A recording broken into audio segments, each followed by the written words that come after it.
Hello, boys and girls. David Vose here, and it's getting close to evening. I had some things to do. I didn't get to it right away, but I'm here reporting for duty, and you might hear some thunder, and hopefully, the chickens have quieted down now, and they're maybe even thinking about roosting. But anyway, hope you're having a wonderful day, guys. We're on the 11th. Tomorrow's the 12th. And of course, the day starts in the middle of the night.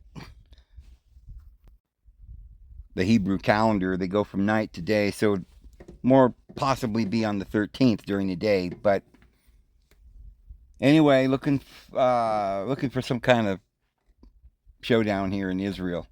And after that, who knows? But it's fitting that we talk about this.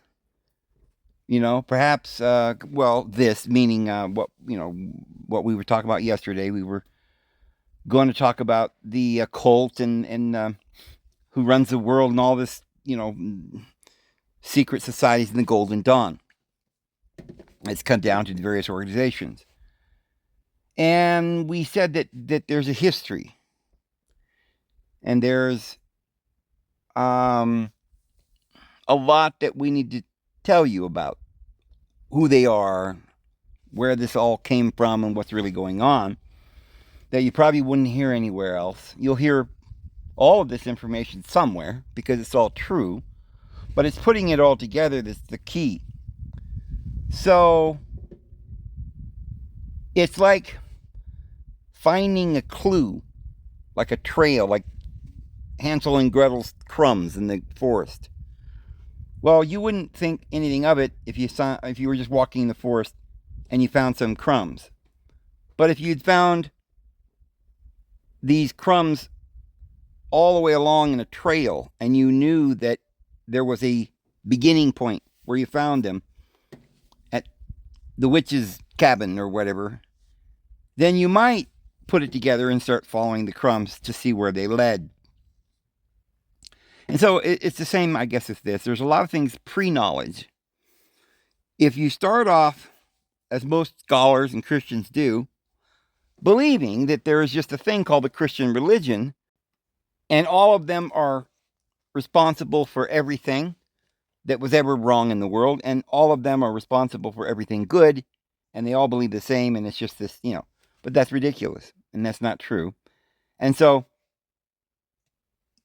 since we're almost obligated to use this term and many other terms, we box ourselves in, so it's very difficult to explain what's going on. But we'll do our best.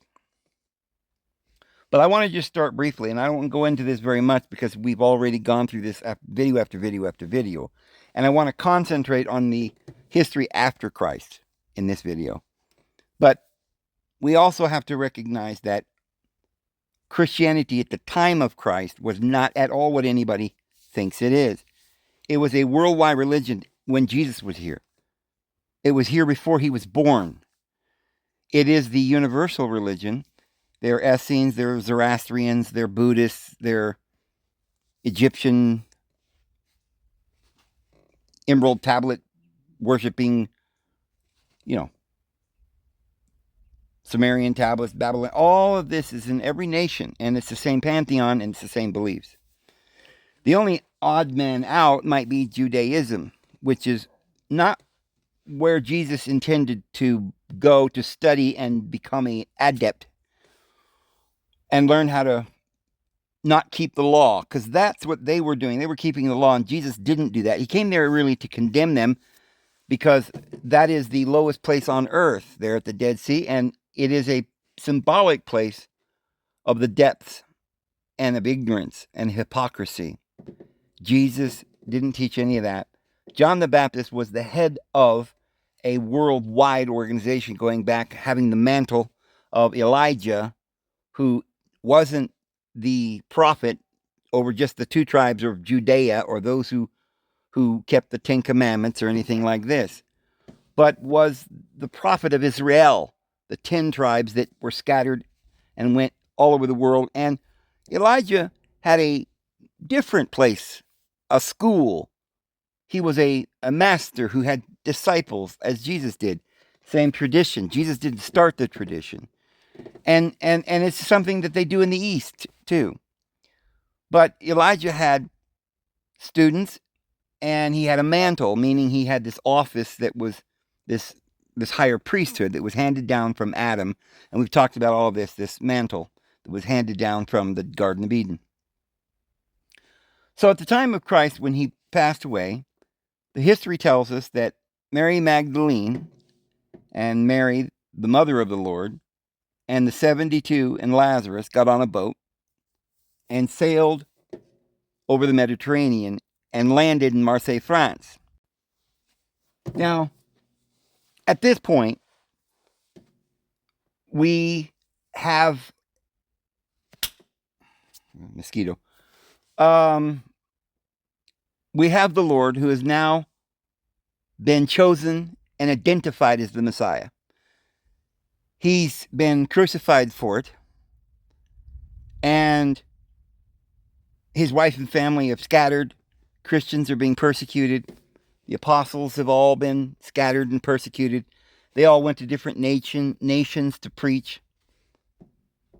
But Lazarus, the first knight, and the reason he was a knight was he was a protector of Mary Magdalene and Mary the mother, and essentially a protector of the holy bloodline as well as the holy Textus Receptus. And they had a kingdom that eventually was thriving, lower France, which was called the Languedoc.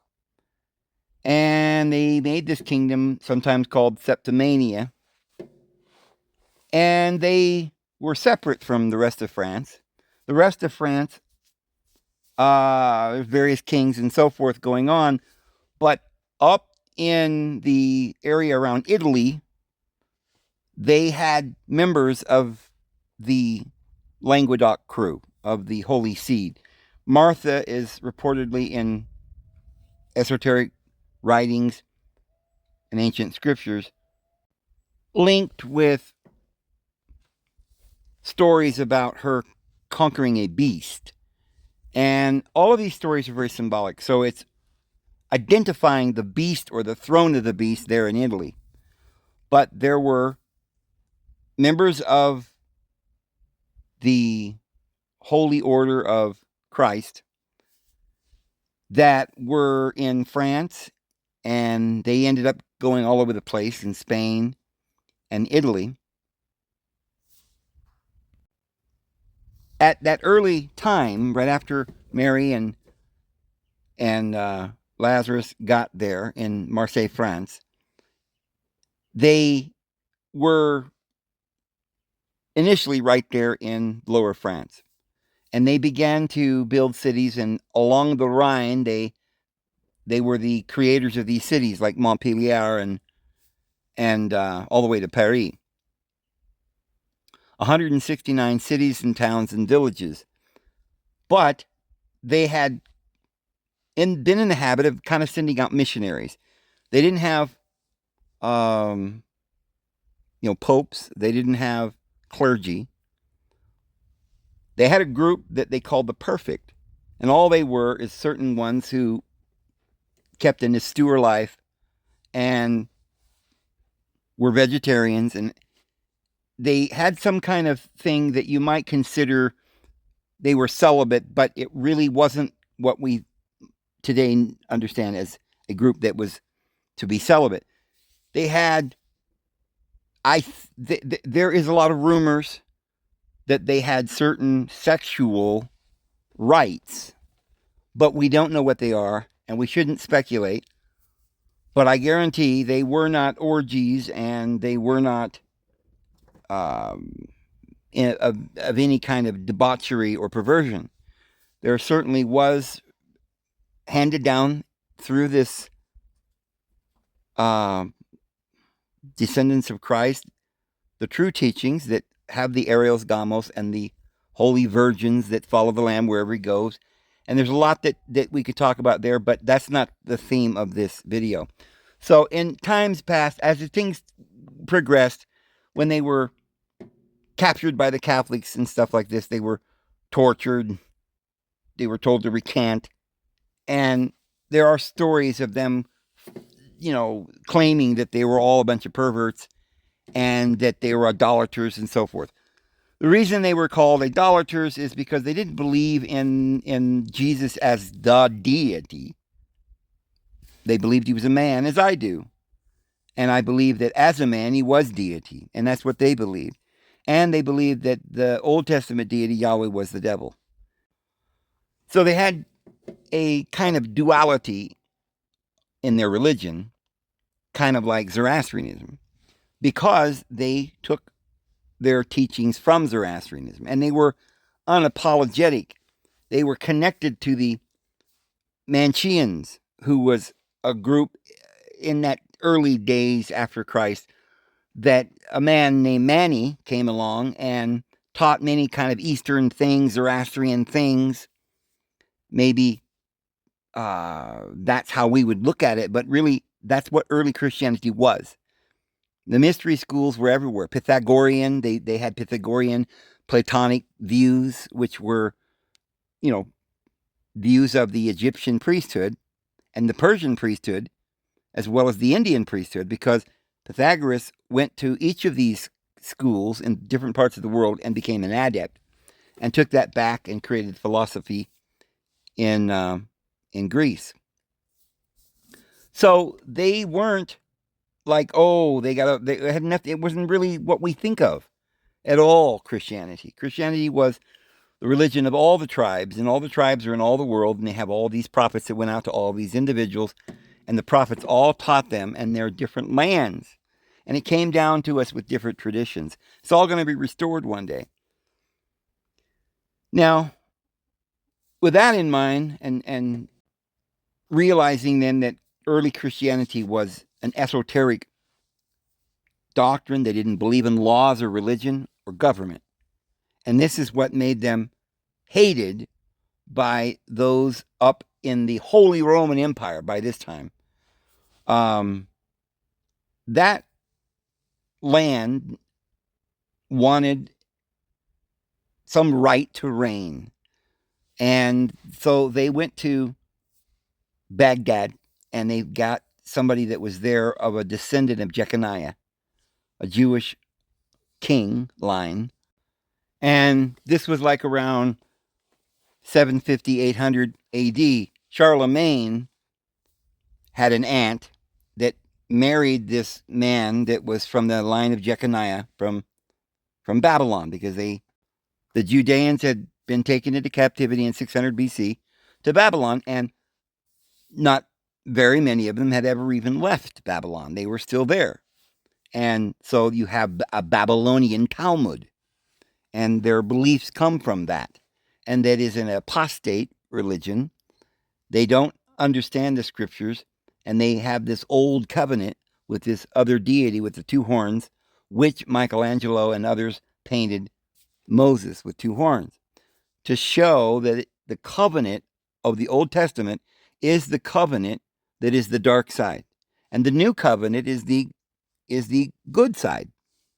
And so Christ came, who married not a prostitute, Mary Magdalene, of whom he cast out 7 devils, but this is the continuation of the story of Ishtar going down through the levels of hell and removing all of her clothing, and then ending up seducing Yahweh and taking his me, which is what the Sumerians called the law of the world, to govern. And so she got it, and Christ went down there because she was almost dead. She couldn't quite make it. And so Christ disrobed and jumped into hell and swam down there and carried her back. And this is the story that we see in Jason and the Argonauts, and the story of Andromeda and Percival, and all of these stories that we see in all of these nations that talk about the astrological wheel, the story of the fool and the deck of cards and all of the suits and your fortunes and the wheel and the 6 sides of every square of dice with the 6 dots on each side, which is 666, which is 60 seconds, 60 minutes, and 360 degrees. 3 and 6 is 9, and there's 180 degrees, 1 and 8 is 9, and 45 degrees, which is 4 and 5 is 9. So the angles always add up to 9. And there are 7 days in a week. There are 52 weeks in a year. So the weeks have always to do with 7s. And so this is a complete science, and it's something that was handed down for generations. It is the ancient wisdom. And everything's being played out here in the world. And Christ was the Messiah, and he did come, and the whole world rejoiced, but he proclaimed there would be an apostasy. So right after Christ died, they drove them out, and they ended up there in Marseille, France. Well, the Holy Roman Empire then was not at all of the correct faith. They had many things wrong. They were completely taken over by the Goths or the Vikings or the Saxons or different words we could use to describe these people, the barbarians from the north, the Vandals, the thieves. This is where the Bible tells us that the beast will be with his 10 horns, and he will come up out of the bottomless pit in the latter days, after the apostasy has occurred. And in a great judgment, the world will come to a close. So the early church then went into the wilderness. The woman went into the wilderness. And there she was in Marseille, France. And they had missionaries, but the missionaries were the perfect. They were the ones that were initiated. They had an initiation of 3 years.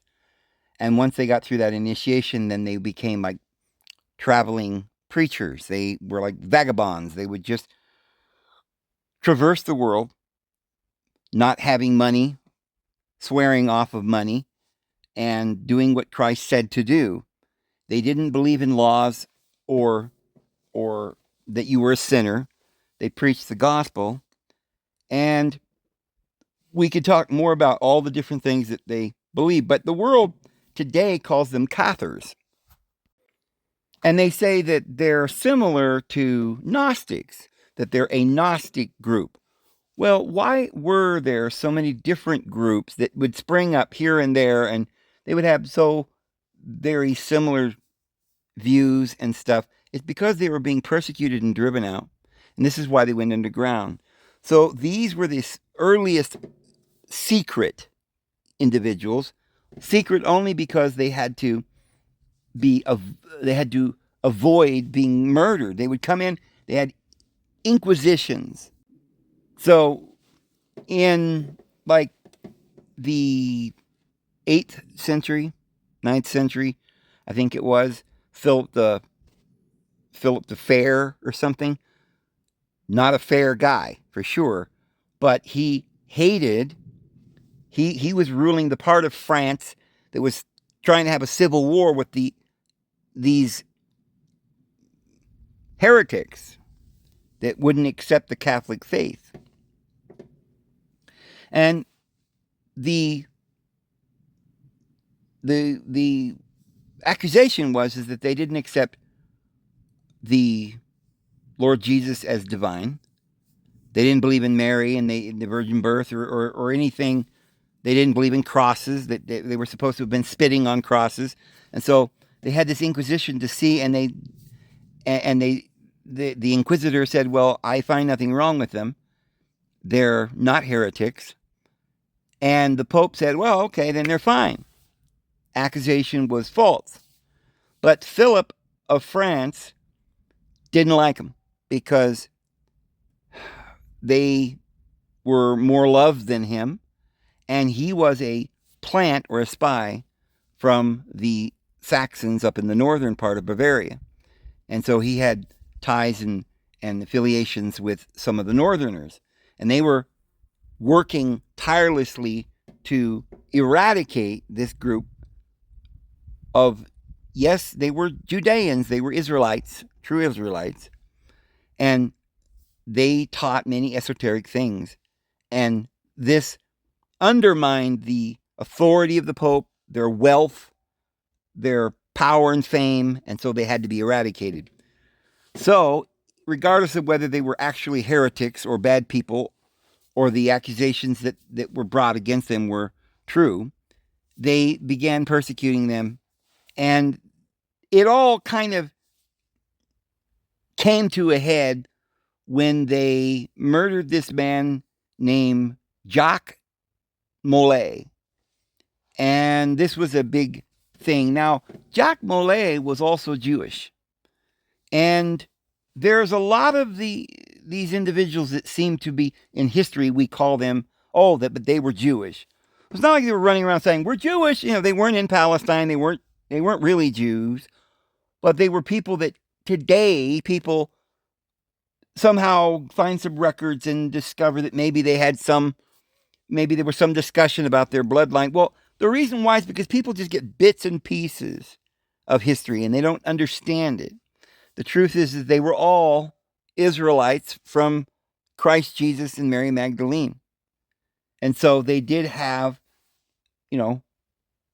lineage back to King David, as did many Europeans and just about anybody in the world, right? There were many Israelites that were taken into captivity in 720 BC into Assyria, and they ended up going across the Caucasus Mountains to become the Caucasians. And even the so-called bad guys, that we talk about, Dan's Line and Lundan and the Danube and the Denister and the Donetsk and the Densmark and the Dens in Ireland and everybody was Israel. But there were different times or immigrating peoples of different kinds of Israelites. We have the ones that were from Christ that was in France. And many people today call them the Sephardic Jews. But then you have the ones that were up in the northern area that we are calling Ashkenazi Jews. And many speculate, because of a few witnesses that have written, that there was a kingdom called Cathar. And it was a very large kingdom, and they provided troops for all the other kingdoms, and they would rent out military, and they were very clever, and when they first started, they were very brutal and wicked, and their king said, we're going to find a religion, and all the country, we're all going to vow to believe this religion, and we're going to convert to this religion. And they decided on Judaism. Now, they could have been Christians or they could have been Muslim. They had a choice, and they settled on Judaism for whatever reason. I think it's because it was a theological idea that they settled on the idea. They believed in vengeance and the law. And so these then sort of took the mantle of Moses. And then we've got the Holy Roman Empire, which has the legend of this guy that they went and got from the Babylon or Baghdad, which is because Babylon had been completely destroyed. All was left is Baghdad. So they called it Baghdad, but it's not very far from the original Babylon. But it's where there was a community of these Judeans, and they believed in the Talmud, and they brought this guy up there, and he became a lineal royal bloodline because of his royal Judean King David bloodline. And so he married Charlemagne's aunt, and this created one of these bloodlines that became the popes and the power behind the Holy Roman Empire. Well, now that they had royal blood and they felt as though that they had the right to reign, and they were preaching the true doctrines of Yahweh, which is the law and vengeance and hate, they went down to destroy, because they didn't believe in Jesus. Judaism doesn't, Talmudic rabbinical Judaism doesn't believe in Jesus. So they started trying to eradicate this liberal religion that didn't believe in law and only believed in love and and they couldn't understand each other. So they would go down, and I think there was a lot of misunderstanding. I don't think, the prejudice of one side or the other isn't ever really because they're just evil to the core and they're doing things that they know are wrong. A lot of times people that do bad things think they're doing the right thing. So there's been this debate down through the ages. Christ and the devil are debating. Christ says, I'm going to be their advocate, right? I'm going to forgive them, I'm going to love them, and I'm going to bring them all home. And the devil's like, nah, we can't have sin. These, diabolical, abominable people, they've got to die. We've got to have vengeance. Society cannot continue without laws and justice being carried out. And so he says, I am jealous, that is my name, and you must obey me. And if you don't do that, you don't deserve to live. So sometimes when you believe in something, even if the cards aren't working out for you as you lay them down, you keep making excuses and you harden your nose and you go forward anyway. Sometimes you find yourself cheating, lying to support your belief systems, but you ignore it. You become what is a hypocrite, according to the Lord. So the Holy Roman Empire then was a belief system, and many people believed in it. And then there were those who were more enlightened that went underground and learned about love. And they would come out going, oh, we've got to join the underground, and we've got to fight against this tyranny. And they were enlightened and they were awakened, and they and when they were persecuted and hounded, they just realized how right they were and how important it was to carry on with the work. And they would make colleges. These are the people that made the libraries and the colleges and the constitutions. When they were driven out of one area, they'd go and make a constitution in a new area, hoping that government would stand and they wouldn't be able to have people come in and infiltrate. And this is what it has come down to. Here in America, the good guys got here first. The society of the early Templars, and perhaps many that were getting some interest in the Golden Dawn, and many of these individuals probably had good ideas. A lot of them, like Jehovah's Witnesses or Seventh-day Adventists today, they call themselves Christians. In those days, they kind of were Christians too. I mean, the Cathars called themselves Christians. They called themselves Bono Christians, or like bona fide Christians, or bueno, meaning good Christians, not the bad ones. They thought that the Catholics were the bad ones. And so they believed in this, and they believed in their love, and they believed in this freedom, and they died for their freedom.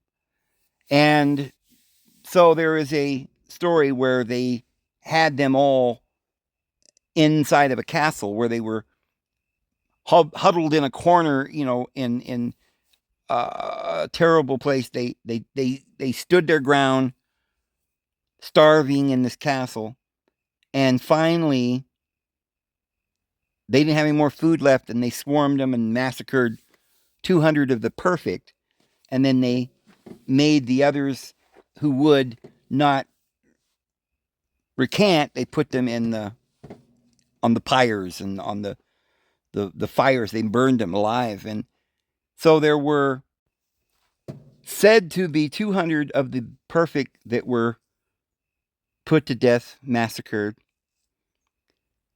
And there was a story that 3 of these perfects got away. And the other part of the story is that they took something precious with them. There was a treasure that they took with them. And the stories are put forward that they fled to Scotland, and there is stories about some treasure that they had that ended up, they put on a boat and went to Nova Scotia. And there's a lot of talk that they may have buried it there. We don't know what it is. We don't know if it's gold and treasures and relics or writings or what there might be. I happen to believe that it was the treasure that Joseph Smith found in New York, Palmier County, New York, and it was truly a treasure. It was the history of all of mankind. We don't have all of it today because Joseph Smith only translated the part about the American Indians. But there's a great deal more, and the Book of Mormon says it was transferred to New Mexico. So somewhere around here in New Mexico, where I live, there is a deep cave underground where all of this is kept. Well, that was in 1240, and it wasn't very long after that that there was another massacre in Paris. And this was now not the Cathars that they were murdering, but this is now the Templars. So we can see these different groups that were hated by the same people. You even have Jesuits that today people think, because they don't know any of this information, they think that, well, the Jesuits were all Catholic. They were all just the bad guys. And maybe the Templars were the good guys. They've kind of got a good name now, you know. But I don't know how anybody comes up with that, because the Templars became bankers and they were the forerunners perhaps of the Masons, and people don't like Masons. So how this all gets jumbled around and understood is difficult to know. But I will tell you that the Jesuits weren't actually Catholic. They were a knighted order that were simply allowed by the Catholic Church and sanctioned. But it wasn't that there was just this one group, Jesuits, who hated the Templars, and the Jesuits fought the I mean, they did things together a lot. They fought together, and they even fought alongside the Muslims at times. The Templars were very close in doctrine and in teachings. The idea that Jesus didn't die on the cross, that's in the Quran. Well, that's reportedly a teaching from the Cathars. They didn't believe that Jesus actually died. But as I've told you guys before, it's all in the Gnostic literature. There are many ancient scriptures and gospels and apocryphons and so forth, and epistles of the Nag Hammadi type that teach this doctrine. Now, you might then think at first glance that these Gnostics not only didn't believe in Yahweh, but didn't believe that Jesus was a divine being, didn't believe that Jesus even died on the cross, and therefore didn't believe in the whole covenant, the new covenant. But this is not what early Christians taught. They taught that Jesus' body died on the cross, but that we cannot die. That while Jesus was being crucified, he was looking down from above at his corpse. And he says, they're crucifying a corpse. They can't crucify the real you. And this is what led true Christians on to get through the persecutions and the martyrdoms that they had to bear. They were being taught the truth that this world was, get out of the world and leave it behind and take up your cross and follow me. It wasn't that they didn't take up their cross. And it wasn't that they didn't think that Jesus died on that cross. They just were appropriately teaching that we don't really die. And so there's a lot of esoteric stuff that people don't understand. And so this is where Islam came from. And in fact, the Shiite religion, the Shiites or the Shia, they are a direct descendants of the Cathars. In fact, once they rooted the Cathars out of France, they popped up in Persia. And also the Assassins. There's another Persian group that may have been more or less Templars under a different name. This is something that, I'm just going to tell you that's the case. And, the only way you could really understand or know for sure that what I'm saying is true is you have to know all this history and listen to what they said and their affidavits and where they come up and the names they chose, and you'll see the link and all this that's going on. For instance, right at the same time that there were these persecutions of the Cathars, there was another group called the Pelagians or something like this. I forget the name, how to pronounce that. They were, openly connected with the Cathars. And instead of massacring them, they removed them and took them somewhere. They took them up by the Black Sea, the Bulgaria and Romania, in that area. And they ended up becoming the Bogomiles. And if you look into what the Bogomiles taught, it was, some of them called themselves Paulicans. And the reason they called themselves Paulicans, it doesn't mean that's what they called them. Other people would call them that. Is because they noticed that they believed in Paul, which is they didn't believe in the law. And so basically Marcion believed in all the scriptures, including the Nag Hammadi, and so did Valentinius. And these were the early Christians that were Gnostic. And so Marcion, some have said it was actually a disciple of Paul. Literally, specifically was his disciple and then carried on for Paul in Rome. So from them came these Bogomiles, which were really just another group of the same early Christians that in France the enemy called cathars, which meant the pure, but they didn't call themselves that. They called themselves true Christians, literally the Bueno Christians. And they did not distinguish between men and women in leadership. They didn't believe in any law. They didn't excommunicate their members. If they weren't able to keep the perfect life, they would help in other ways. They were another kind of like the laity, where they would just perhaps farm and help feed the others and stuff. But they all had all things common, and they all believed in love and grace and preaching the gospel. That was all that they cared about. And because they kept getting murdered, they developed this underground secret thing where they only told these higher truths to the initiates until you became the perfect. And those that they met didn't really have to know exactly what they believed. They didn't always run around explaining the deeper things. So they had the Gnostic scriptures, which were for the more perfect students.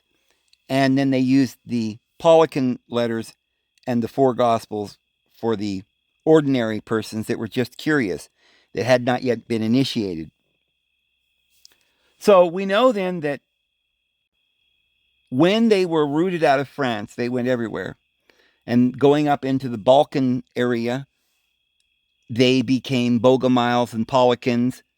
And even if you go down to the, 20th century with the Bolshevik Revolution, when the Tsars were defeated, the Russian territory, all in that area, had very many of these secret societies. That was what kind of held Russia together. And they kind of were the aristocrats, shall we say. But once that massacre happened in France in 1307, and it lasted kind of till about 1313, they ended up going from there to Portugal and to Breton, to a little town called Amarica and Plymouth Rock. And then they were driven out of there finally. Remember, we had the Spanish Inquisition that drove out all of Spain, and Portugal left and went to Brazil.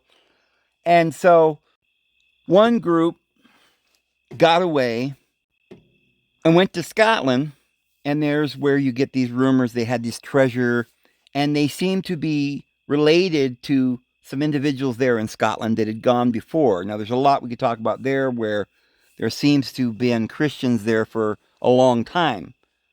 In fact, even the Druids claimed that the Christians were their brothers, and that the word Druid has a lot to do with the truthers, or the word truth.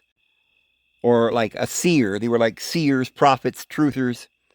And so that was kind of a branch of Christianity. And we've got Glastonbury, and that was the first Christian church. And there's talk of even Christ going with Joseph of Arimathea there and visiting.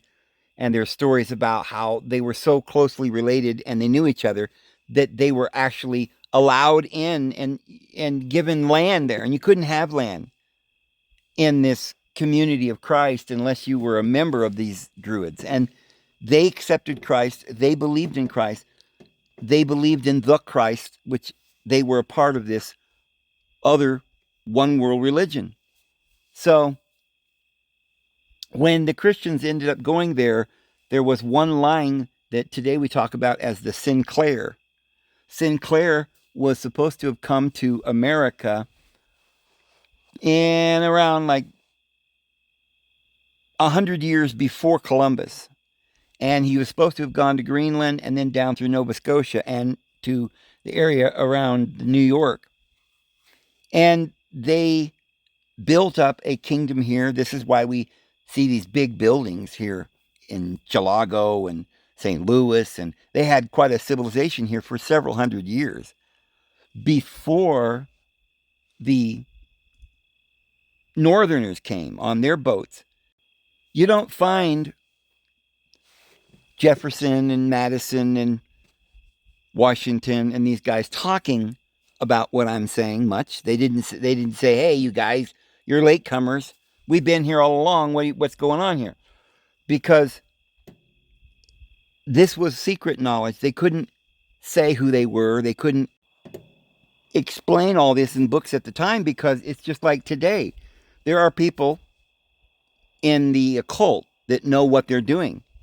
It's a plan that they're carrying out, but they don't want the populace to exactly know.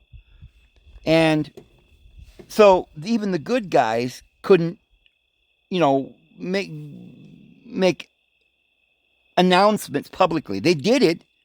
They would pop up somewhere briefly because they knew they'd get eradicated or destroyed. So they just pop up publicly somewhere, declare themselves a branch of the Golden Dawn, and say their purpose and what they're planning on doing. And they would ask for recruits, and they would get a bunch of people coming in. And once they get enough people, they would get an assignment, and then they'd go underground again.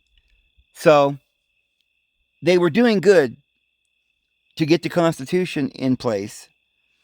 They were building libraries so people could be educated and espousing the idea of education and knowing that there would come a time when the infiltrators would come and try to wreck everything that they had done. They made a constitution saying that we had the right of free speech, that we had the right to defend ourselves from tyranny in case that happened, a trial by jury, and all these things and were put into place to allow us the freedom and the opportunity to get through this great battle of the minds because they knew that the bad guys were coming. This was the last frontier here in America. So once they got rid of the early true Christians that we call the true Christians, the Cathars, and they spread all over, they came up in different sects here and there. But the other side, the Jesuits got more and more corrupt because the devil kept offering them some kind of philosophy, and it was very, very deceptive. And they eventually persuaded a great deal of the elite into this philosophy, which was that there was two paths that you could follow. Instead of being abstinent and praying and chaste, the other path would be to indulge in every sin, and that was one path to enlightenment. That both sides knew that none of us were sinners, that we're not guilty, that we need to be freed. Okay, but some of them took this to an extreme, to the place where they thought that if we can't be bad and we don't have guilt, and we're not guilty, and everybody needs the freedom to do whatever they want, then we should be allowed to do whatever we want. And that perhaps even murdering others could lead to some sort of escape or some sort of enlightenment. It was a weird, twisted teaching that got started, and it was relatively frowned upon. And most of the individuals who were persuaded to believe in that were thrown out by the higher-ups and said, no, that's not what we believe. So the devil tried everything. And finally, he found someone after his own likeness, after his own mind, in a few individuals, like Francis Bacon, who was the brother of King James. They were of the house of Henry VIII. And Henry VIII lived in this area we call York.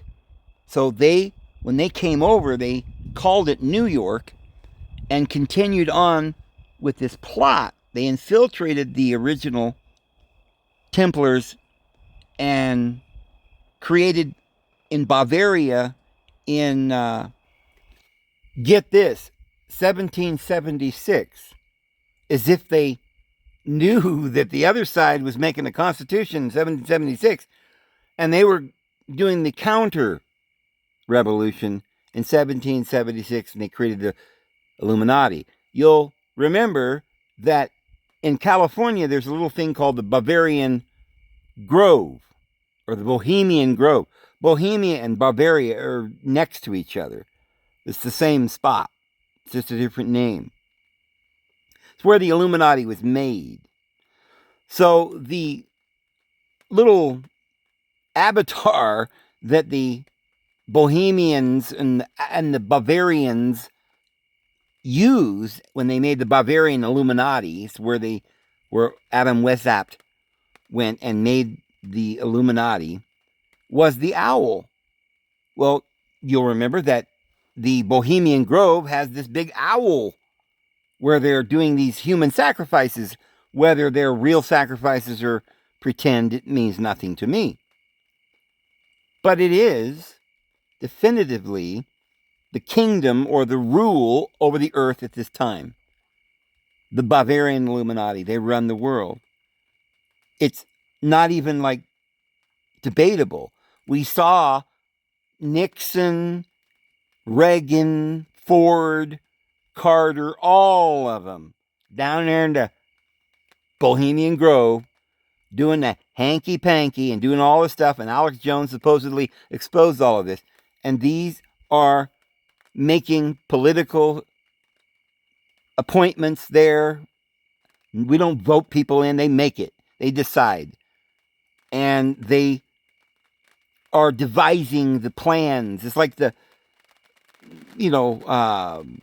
Germany today. We've got this Klaus Schwab and the gang and their agendas, Agenda 21 and all of this that's going on.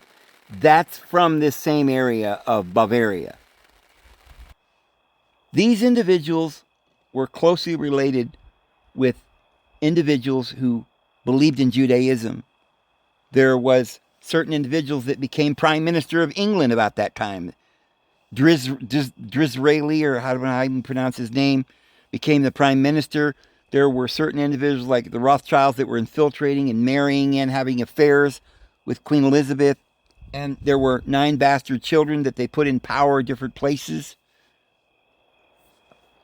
And their main places of power was London and the Bavarian area where the Illuminati was centered, where they put their bank, the Swiss bank there, the CERN is there. Everything that's powerful and important is in this little area called Bavaria, where all these elite individuals have this secret society.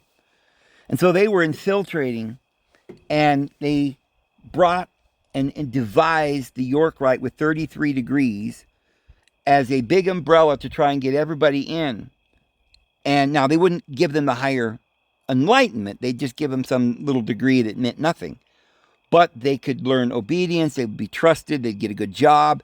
They were all working, they could with propaganda and lies, they could go into everybody's community on their level, claim to be Christian, Muslim, whatever, and have little groups, secret societies everywhere. They would start a secret society that would be good for any group.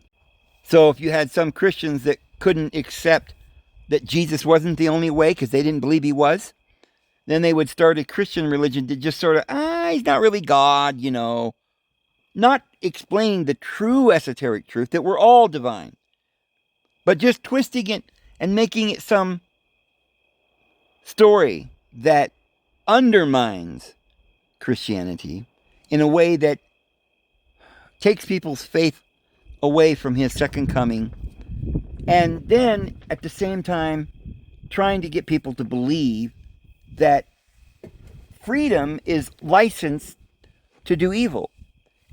The Apostle Paul said of these same kinds of individuals that were living in his day that they made their belly their God.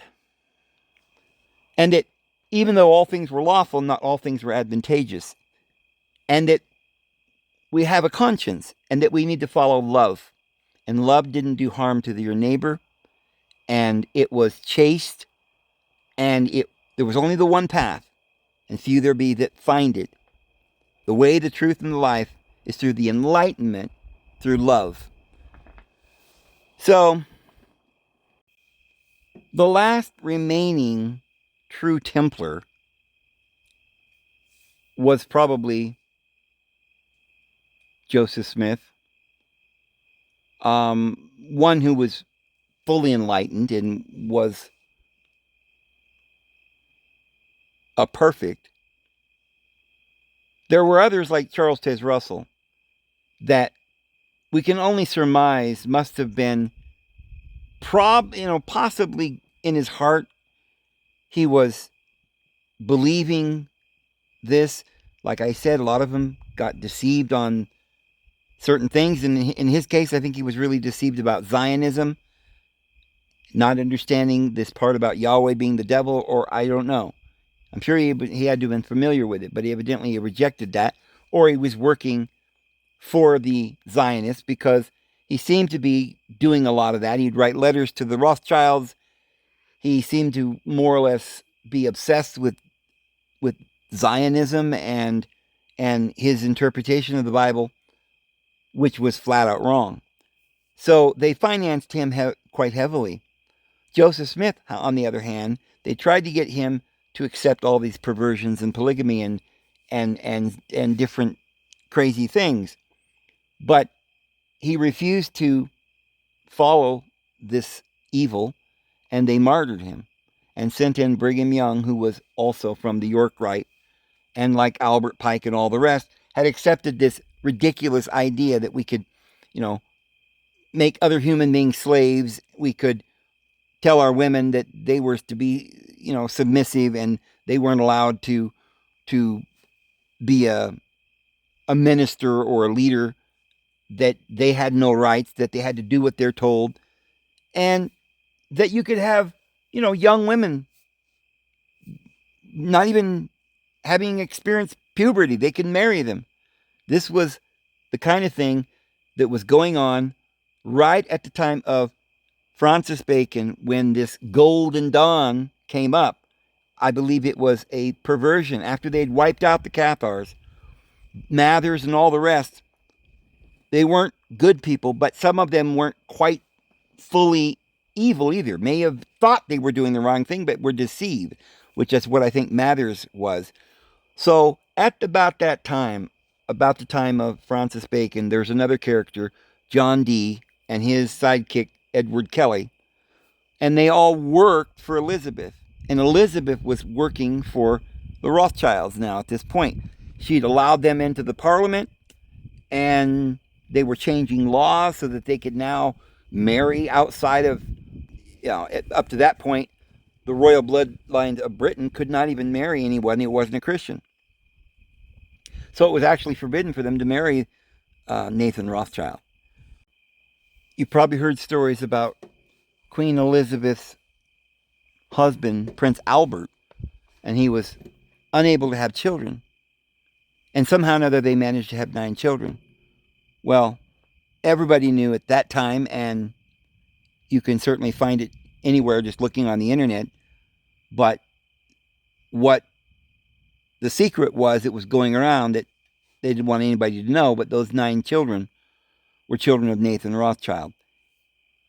Now, I don't know this for sure, but it appears that there were certain individuals that were placed in power that were of this line. And I believe that to this day, it's that line from Nathan Rothschild, which is the line from Vlad the Impaler, which is over there in the Bavarian Saxony area, which were of this place where this original Bavarian plot took place with Francis Bacon and Saint Germain.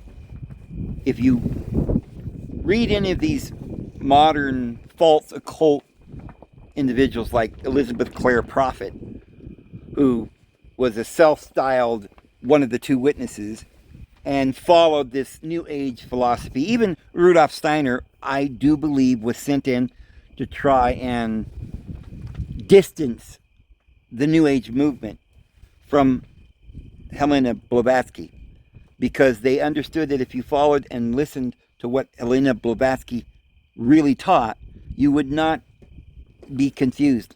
They wanted you to ignore that, and then they started these and financed these other ideas like yoga and, you know, the modern New Age movements and twin flames and auras and all of these crazy ideas, and nirvana and sitting in a position, banging your head up against the wall, you know, going and that was going to lead to enlightenment. And it was all just propaganda.